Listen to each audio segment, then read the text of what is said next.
space. Not that challenging of a match it looked like. How was it for you? How do you think about this match? Honestly, I was just super excited to play. We hadn't played in about a month or so, gotten on the stage and like actually competed. So we were all just really excited to play. I think we definitely made a few mistakes.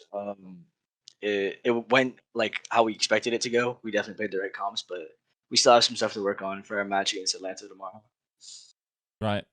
Now, you specifically had to cover a bunch of tanks. You pretty much played through the off-tank pool that is likely to be played this stage. So how do you keep crisp on there, and what's the rationale in each of those applications? Definitely just for the off tanks, just a lot of ranked. I feel like right now I've been streaming a lot and just grinding on my downtime, just making sure that I'm clean on Zarya, Roadhog, Sigma, Diva, like just playing all of them, making sure that if I do have to bring it out in a match, that I'm feeling confident on it and comfortable on it. And just like just making sure to shot call on all of them. Like don't even if I don't play one that much often, I just kind of make sure I'm calling and like getting my maximum value I can. But just we can play any heroes at any time, so we try and practice all of them just in case you have it in your back pocket. When you saw this meta, did you think this was a Gladiators meta, and how it now has turned out to be? Is this something that you guys are good at, or would you have rather played like the last stage, just made meta for again?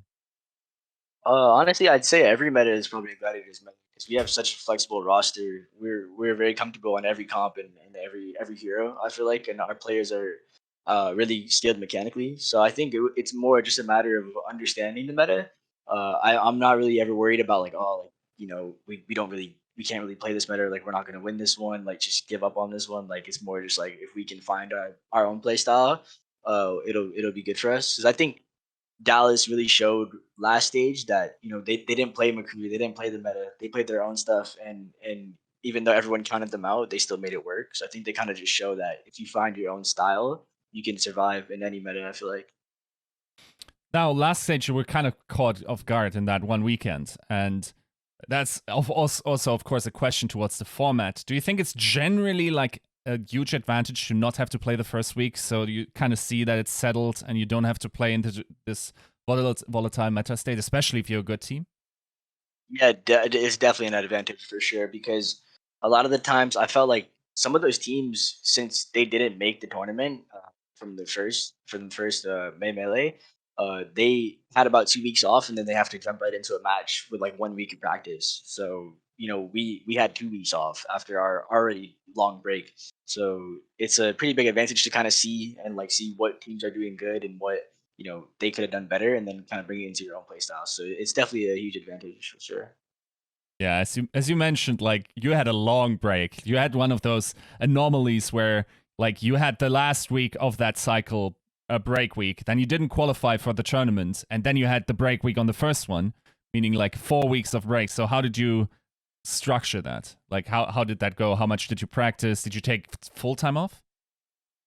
Yeah, I mean, I definitely took some time off the PC after the tournament ended. I watched the matches, and then after that, I took like 3 or 4 days off and just kind of did to myself like working out and exercising and making sure that my mind was right to go into the grinding kind of, and just spend some time with family in Los Angeles. I have a lot of family friends that live out here, so just to kind of get away from all the practice and stuff. And then I came back in about a week and a half before we were going to start practice again, and just locked into the streaming and grinding, making sure that my mechanics were good, and we kind of took it from there.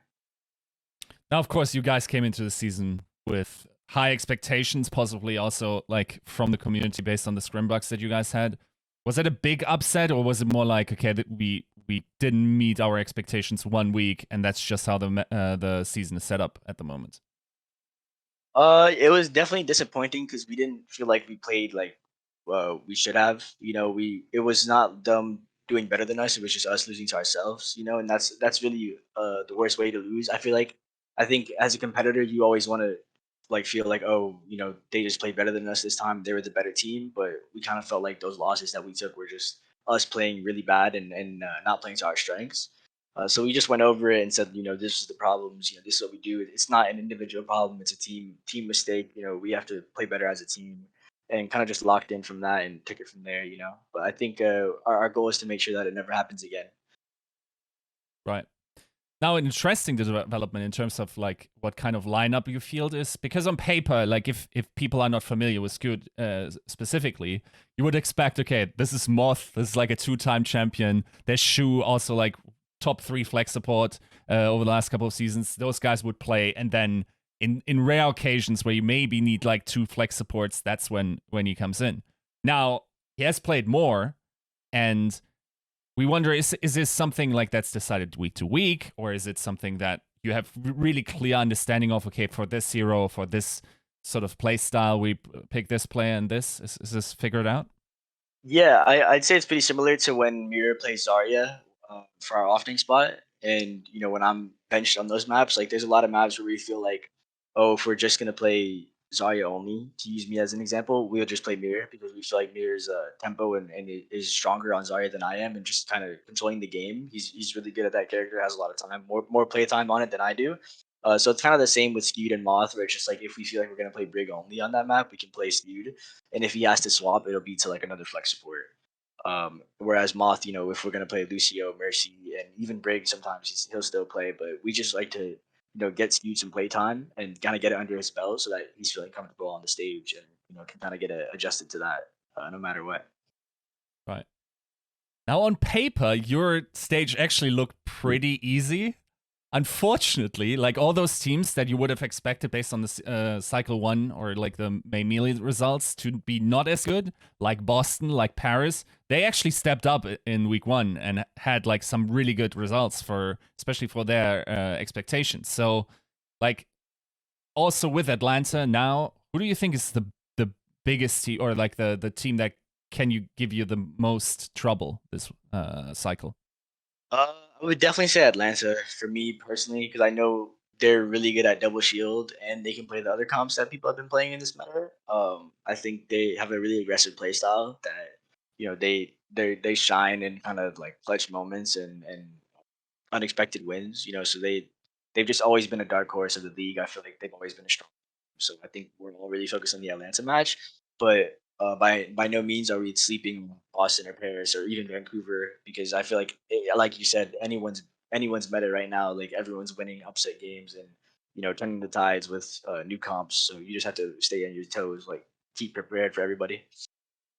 Did you wait the practice though? Did you practice more for Atlanta this weekend than you did for Vancouver? Yeah, we definitely prep more and kind of studied like what Atlanta likes to play and see like, oh, this is like their habits kind of, and it just kind of clicked with also with what we expected from them. So the preparation's kind of the same, but it was more heavy sided towards Atlanta for sure.